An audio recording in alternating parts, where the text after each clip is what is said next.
Hey guys, this was actually a video that I wanted to make last year, but I just didn't have time.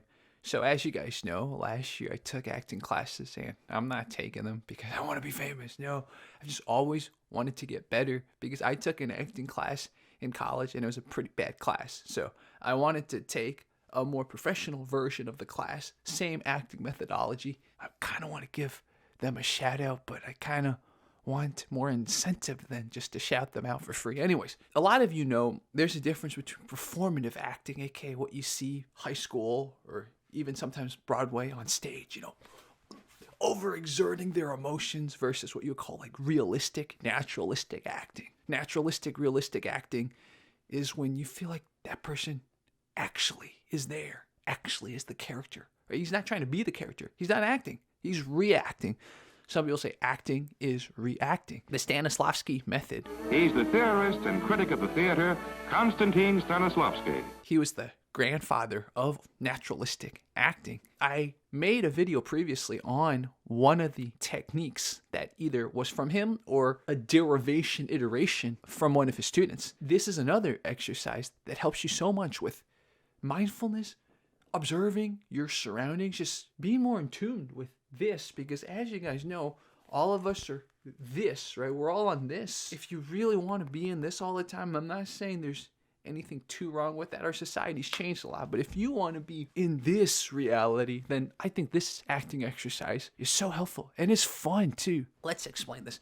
Before we explain this, I'd never thought I'd bring back our favorite person, Rachel Zegler, again, but you actually see her not do this sometimes in her acting, because she does the Broadway performative acting where it's like she's just automatically putting on this like exciting emotion on her face when she's looking around, or of course when she's performing. This technique, it almost can stop you from going into that default. Or the other thing that sometimes you'll see is sometimes people just stare off and you obviously know they're not in the scene.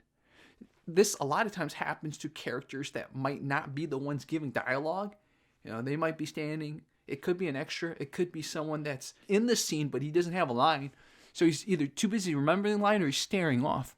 Point of this exercise is to think about you in regular daily interactions. Now, if you're really in the moment, like you and I are talking, chances are I'm listening, right? So there's a look when I'm listening, when I'm trying to understand you.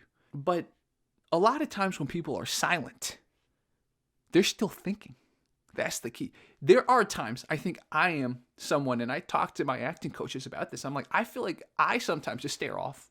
And he's like, yes, you do. But in a scene, in a movie, in a play, whatever, there's some sort of conflict or some sort of objective. There's something going on that's clashing, that either creates comedy or drama or violence or whatever. The scene has to have something going on that you're not just sitting in a park staring off for 2 hours. Therefore, characters in the scene will have internal thoughts.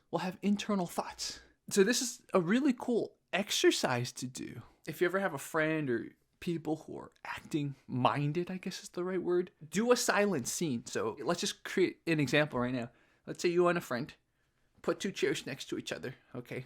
And then give yourself an objective, or I'll give you an objective. Let's say you're the son and you just got expelled from school, and you and your dad are at a baseball game. Dad's having the time of his life, but you have to tell him that you just got expelled from school. And then the other person, the dad just got this amazing promotion, but this promotion might bring him away from home sometimes, and he feels like he's already not spending enough time with his son. Let it play out, and you're silent. You're silent the whole time, but give yourselves those objectives, and then just let your mind run through.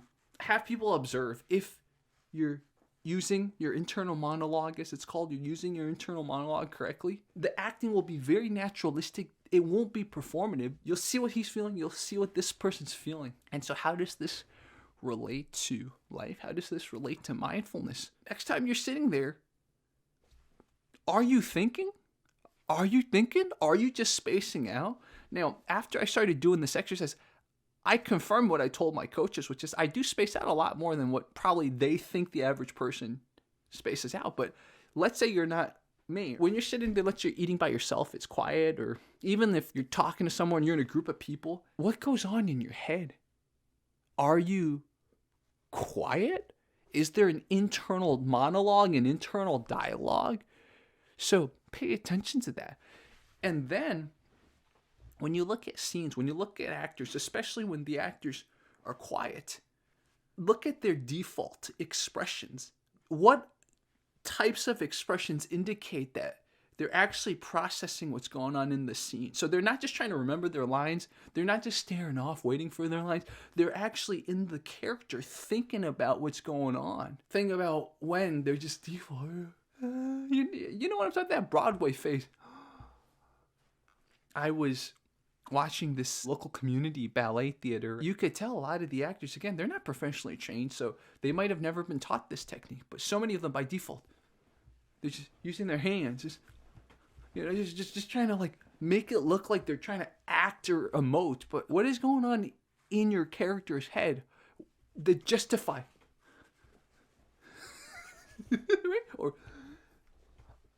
or you see that a lot in theater plays, stage plays, especially a lot of like over exaggerated emotion movements, especially of the hands and the body, that don't seem to make sense with what the character should be feeling inside. They always say stage plays, Broadway plays, whatever, the actor has to be a little bit more emotionally big because people sitting in the back might not be able to see it.